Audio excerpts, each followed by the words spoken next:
Hey, for those following my work, you are in for a treat today. I'm at the St. John's Cathedral, and the first thing I see as I walk in, and certainly this is very symbolic and it means a lot to me, is Phoenix.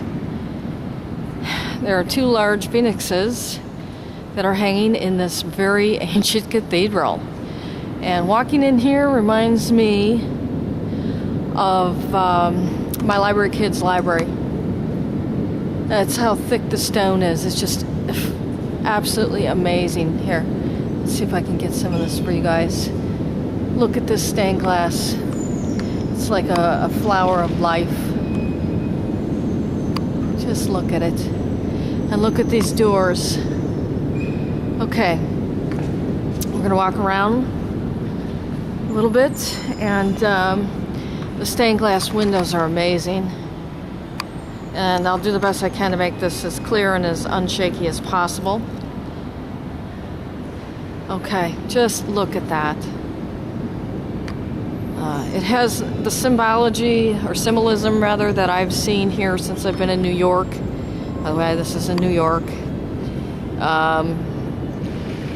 All goes hand in hand with a lot of the things that I've been writing about and studying. And the Phoenix is everywhere. This is all part of the Phoenix ritual of change for people on this planet. And it means a lot. Out of the dust comes a new Phoenix, out of the fire. So we're going to walk around here. See? Beautiful windows, absolutely amazing. And the columns, it's just unbelievable. Just look. Okay. This is just like being in a cave. It's amazing. Very spiritual. Okay, here's one of the phoenixes. They have two phoenixes.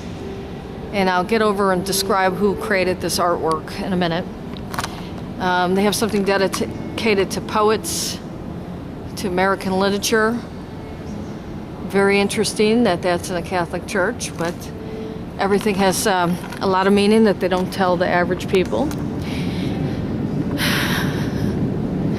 Okay, so just look at this.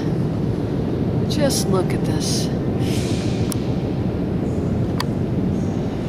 Beautiful stained glass windows. Sorry guys if I'm not getting it as good as I'd like. Let's see what I can do. Absolutely amazing. Okay. That's part of the Phoenix, one of them. So walking through. Beautiful tapestry here. Above it, a very beautiful set of stained glass windows. Okay. I'm going to go over here in the middle. We're going to go under this Phoenix because I really feel like I'm meant to be under it, be part of it, and mold with it. And you may not understand that, but I certainly do. There's two Phoenixes here. One very large one and a smaller one. Perhaps it's a male and a female. I'll find out more in a minute once I go over and by the display. But there are two Phoenixes here. Here's the other one. It's a smaller one. Okay. Now, absolutely amazing. Go on up. This is when they used to make architecture to mean something. It's all encoded with knowledge. It's just not simply a place of worship. This is knowledge. Now, here you have the fish and the bread. Bethesda, he blessed them and gave to the disciplines to set before the multitude. Yeah, giving the grains like the cronides, exactly.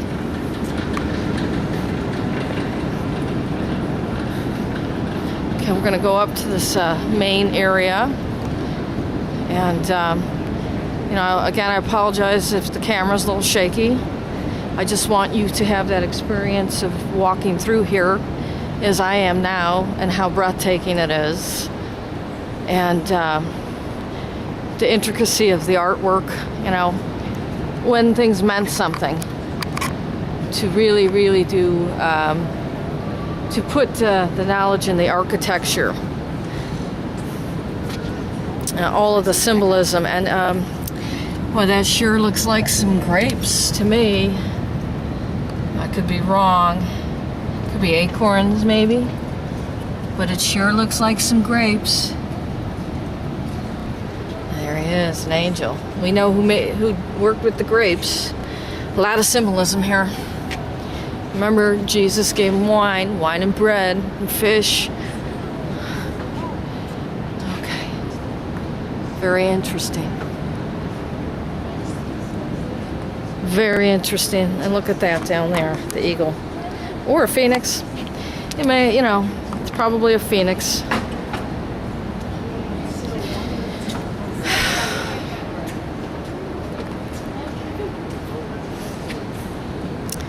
Now we're going to go up here on top. Just something else. Looks like the organ pipes. God, can you imagine when this place has music playing, what it's like? And down here, got some nice clovers and Celtic crosses. Absolutely amazing. Absolutely amazing. Now we're going to go look at the symbolism. Okay.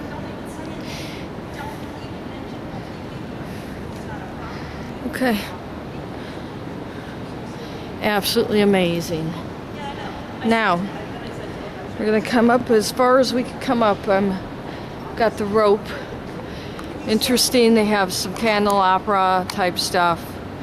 Almost like the Hanukkah candle thing. That seems to be a common thing. And see how much I can get back here.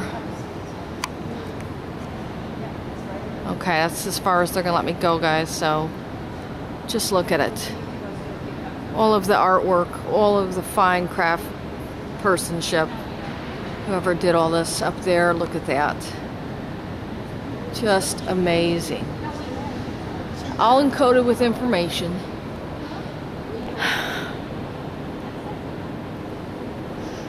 Yeah, I hope this lasts for what it was created for, because I know when competing religions come in, they take over the other religion stuff and modified it for their new cult. But then again, based on my work, this is all based on that ancient Chronide family and what they set out to start in the world. Now I want to go over here about the Phoenix. It's just amazing to me on this trip to New York that this symbol is everywhere I'm going. All the places that I know I have to be and come here and document for my people watching my research. I'm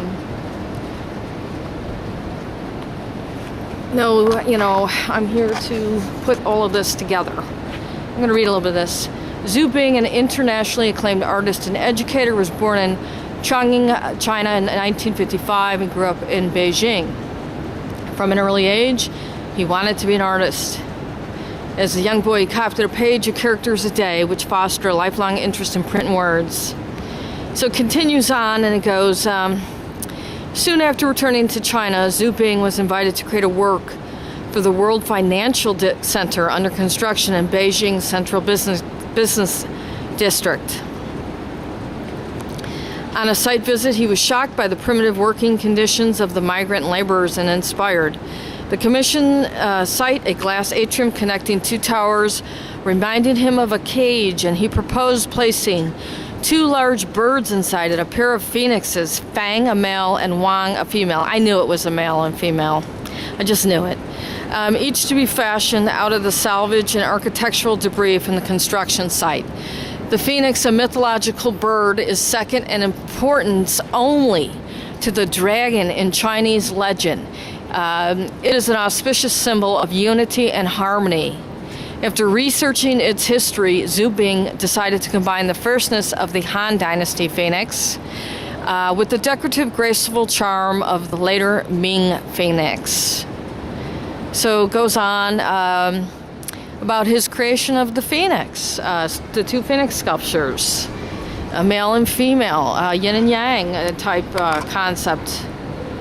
Very interesting. The phoenix is the symbol of Zeus, who is also Odin, who was cremated after his death, and he sacrificed what he had to do to bring his and his family's teachings to the world regarding farming and agriculture and ritual to remember that the earth cycles and to treat people decently and to live, eat, drink, and be merry, so to say.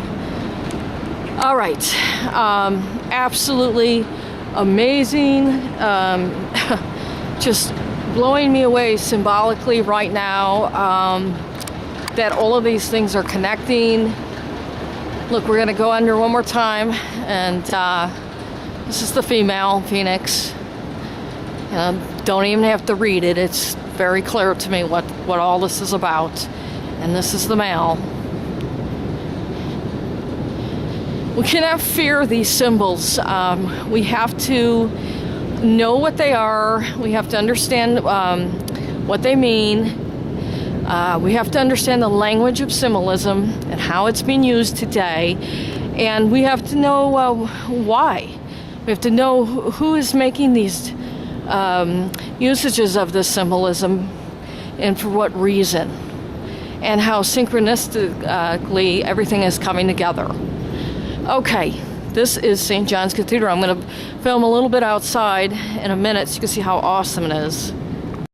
Okay, I'm going to do my prayer to get my information out there to the world and to change everything, because we need to get the truth out there. So I'm going to light this candle now.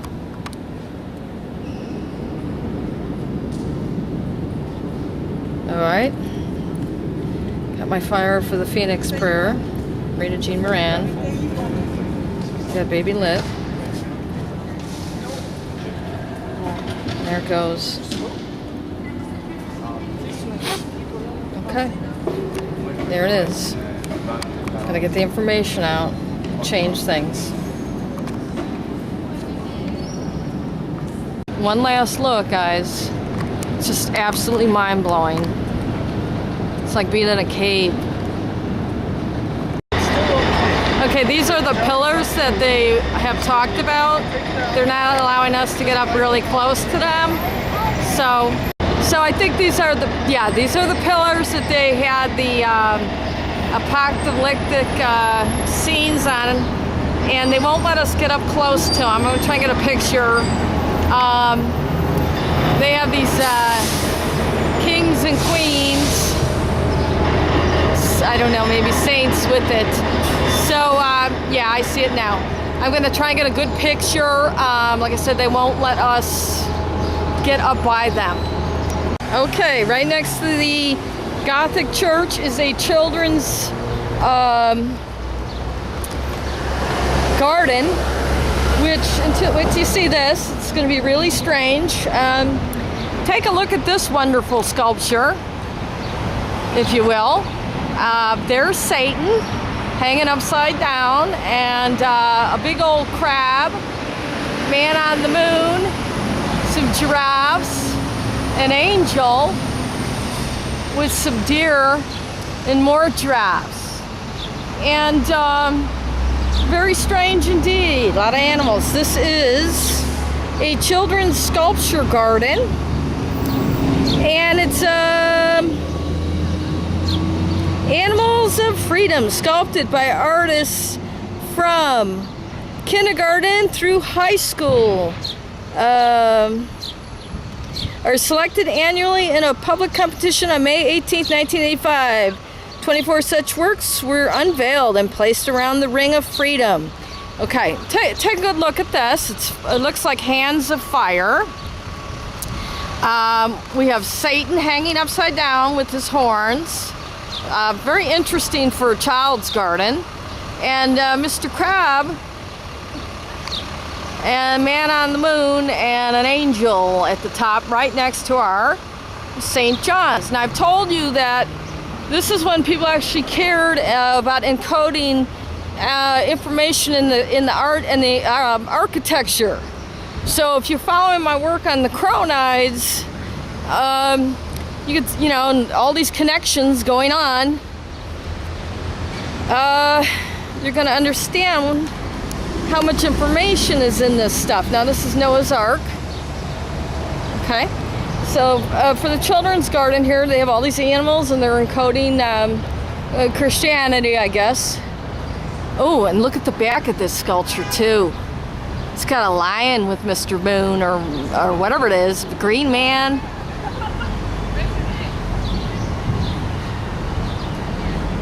And almost like a sun. Fascinating. Okay, so we're gonna go through a little. And they have little storybooks all around with carved pictures and stories. It says Aesop was a slave in the 6th century BC. He used his ability to tell fables I can't read it, to something his masters, finally winning his freedom. He is therefore considered the sly and cunning in his fable. So all these little books are things that the kids wrote. I can't get through here. This is locked, but it's more of the church grounds. So let's just take a quick look at this unbelievably amazing old cathedral, St. John's Cathedral here in New York.